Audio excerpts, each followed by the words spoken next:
Hey everyone, I'm Xonani. Welcome to my new video. Today it's all about Aqua Markers. This video will be an Aqua Marker tutorial. We will talk about different brands, we will talk about all techniques, how you use them, and we will talk about the right paper, what is really important. Recently I haven't used them very often because I worked a lot in my sketchbook. And in this sketchbook, Aqua Markers don't work very well because of the paper. I hope I can help you a bit with using Aqua Markers, and I hope you will enjoy this video then. Oh, I almost forgot, in the end I will create a little art piece only out of Aqua Markers for you. I hope this also will be helpful to learn to use them. Okay, then, I'm ready. Let's do this. So, welcome on my desk. I will tell you what you need to work with Aqua Markers. First of all, you need Aqua Markers. I have a lot of different brands, but my favorites are the Goldfarbe Aqua Dual Markers. I reviewed them in another video. They have a brush tip and a thin fine liner tip for outlines and details. The Molotovs only have a brush tip. I also really love them. These are Tombos. They also come with a brush tip and a thin felt tip on the other side. Most people use them, so I had to try these, of course.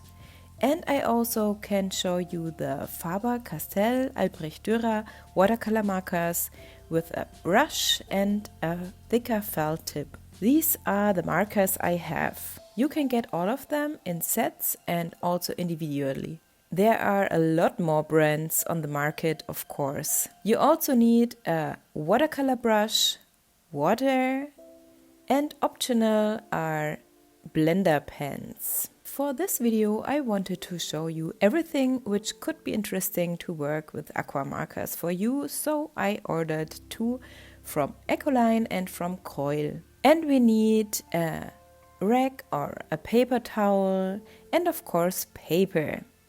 I also like to use a spray bottle with water for wonderful backgrounds. We start with the paper. For watercolor markers, the best paper is watercolor paper. On other papers, the blending is not so nice or you are not able to activate them with water good enough. What I have here today is a cheap cellulose paper, cold pressed, a very good 100% cotton paper, cold pressed, a good cellulose paper in hot pressed, and a good hot pressed cellulose paper. I will show you how they work with watercolor markers. We will start on the cold pressed cellulose paper. It's the Harmony from Hahnemühle. Now I will show you what possibilities you have with Aqua Markers. First we will create gradients with two colors, only with the markers. I will show you the gradients from all these brands I have here. Important is always to use the brighter color to blend. It's easy to get nice gradients with all of them. If you are interested, I compared two different brands of watercolor markers in another video. I will link you all of these videos here, and I also made a little playlist for you. I share the link in the video description, so you can watch it later if you like. Next thing is to activate them with water. If you don't want to see lines from the markers afterwards, you have to be quite fast. It's different from brand to brand how long you can wait. You have to test it out with the Aqua Markers you have at home. If you like hand lettering or want a cool effect with two colors, you can dip two colors together on their tip. So you can also get a nice gradient on the lines you draw.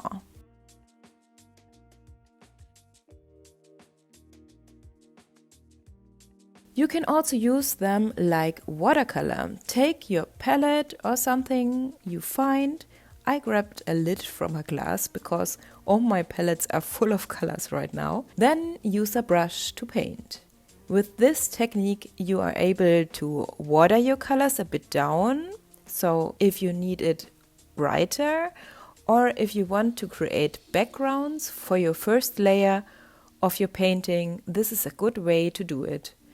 You also can mix two colors together here. This works the same like with watercolors.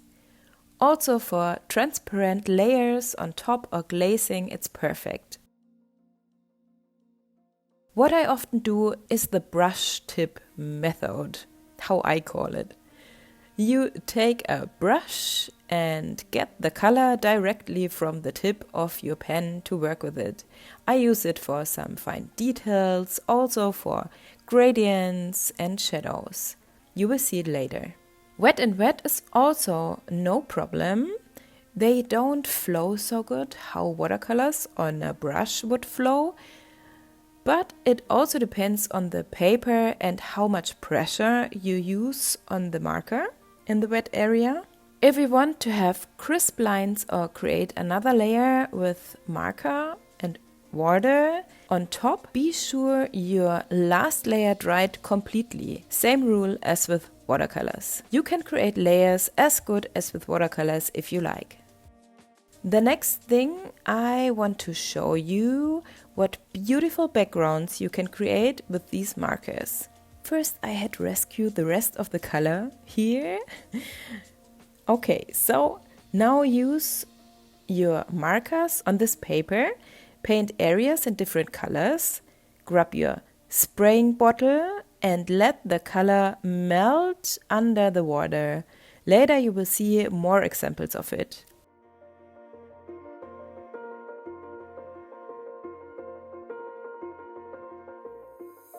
This was a lot of water.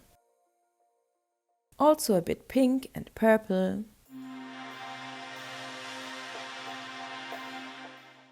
I will let it dry and we will come back to it later. Now we will talk about the blender pens. Perhaps you know blender pens from Aqua Markers. These are different ones. If you look for them, be careful that you buy the right ones. But what to do with them? I'm honest, I don't really need them, but there are a few cool things you can do with them. First, what you can do is blending two colors together, like here on top with two Aqua Markers. Be sure that you clean your blender very often in between, that you can get this nice gradient. I think it's easier and nicer to create gradients with only two of the Aqua Markers, because the blending with the blender makes a brighter color here, and I have to say it destroys also the paper a bit and creates these little wet paper particles under the brush tip. I try both of the blenders. I like the Ecoline a bit more, but yeah, the same. What you also can do with the blender is to soften up edges, like you can see here. But you can do this also with a almost dry brush, like you can see in my example. But there are cool things you can do with them. Grab a color and feed the blender tip with your Aqua Marker color. Then you can create a really nice and smooth gradient with it.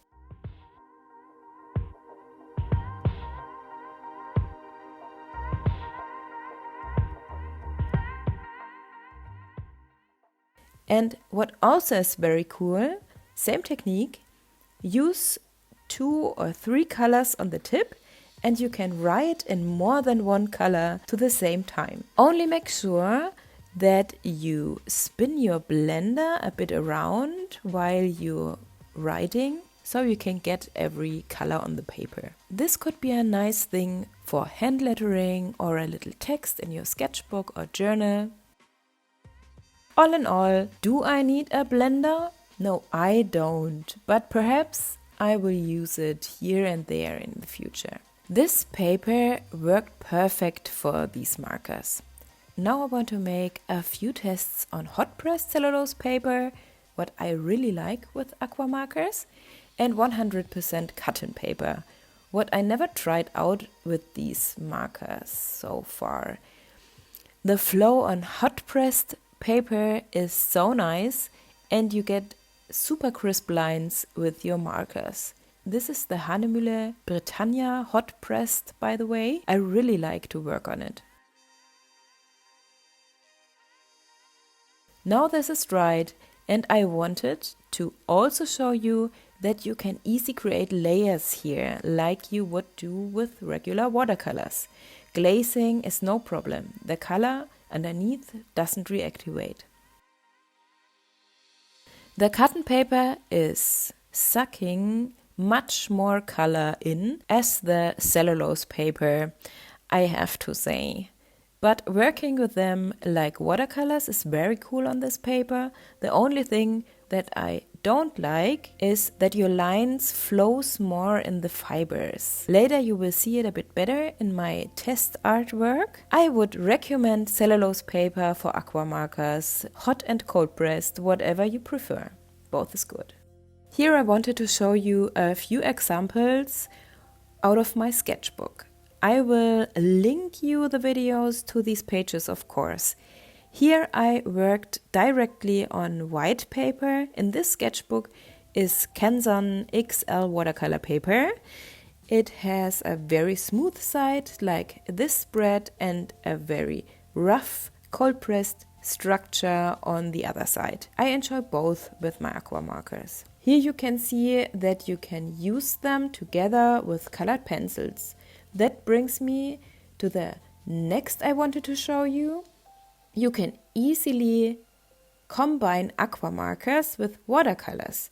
That means you can work on top of watercolor layers and you can also mix it together if you like. I have to make a video in which I combine these mediums for an artwork. It will come, I promise. Here I used colored pencils to show you again. This bright red watercolor is still wet. Look how it flows.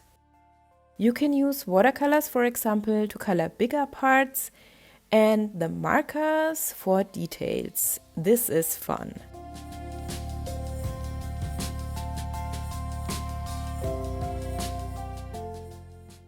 Again on the hot pressed.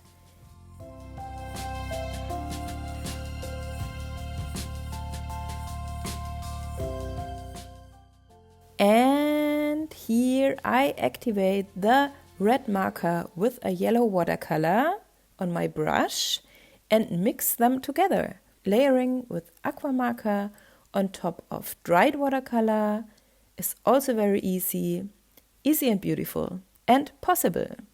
So, these were all the techniques I know and which I wanted to share with you. Oh, look at this nice background. You can cut it in pieces and use it for little artworks or create cards for your journal. This is all possible. It looks nice. In the second part of the video, I wanted to create one big piece of art, but I decided to use the papers I have here to create small art pieces on different papers. I start with some backgrounds. I'm just flashed about these beautiful backgrounds you can create with them. I can imagine that you can create little cards for your art journals to write on it or paint on it.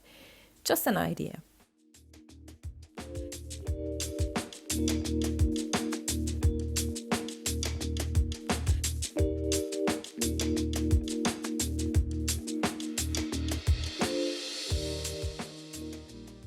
I start with the cotton paper. Here you can see in the process that it was hard to create clean lines with the markers on it. I always dried the layers in between with a hairdryer, but it didn't help. So enjoy watching how I use the aqua markers in these little paintings. I almost use every technique we talked about before. I have a few videos where I paint also portraits and bugs on white paper. I will link you all these videos in a playlist, as I promised before that you can watch them if you want. Aqua markers are such a nice medium. I enjoy them so much. My favorite brands are the ones from Faber-Castell, the Goldfarber Aquas, and the Molotovs because of the juiciness. But I haven't tried out all the brands yet. I have to try out the Ecolines, for example, someday.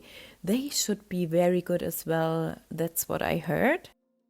This is the second small piece on the hot pressed paper. I chose a few different colors for that and created some mushroom cuties. I'm really enjoying to use the hot pressed paper. It feels a lot more easy to work on it with these markers. The cool thing on these Goldfarbe Aqua Dual markers is the fine liner tip. I use it really often for details and outlines, possibilities.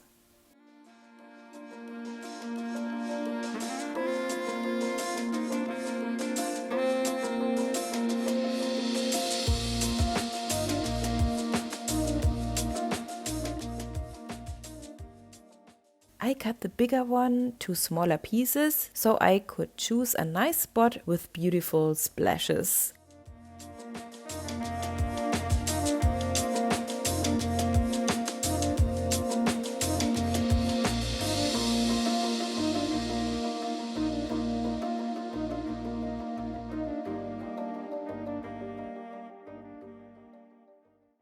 I hope this video was helpful for you to get warm with Aqua Markers. I told you everything I know and what I could find out until today. Aqua Markers are very versatile to use. I'm sure there's something I didn't tell you in this video. That's the nice thing. When you use your supplies, you always find out something new and new possibilities how to use them. Thank you so much for watching. Please don't forget to leave a like and subscribe if you haven't already. This is a great support for me and my channel. Thank you so much. I wish you all an awesome day. See you next time. Yours Xunani.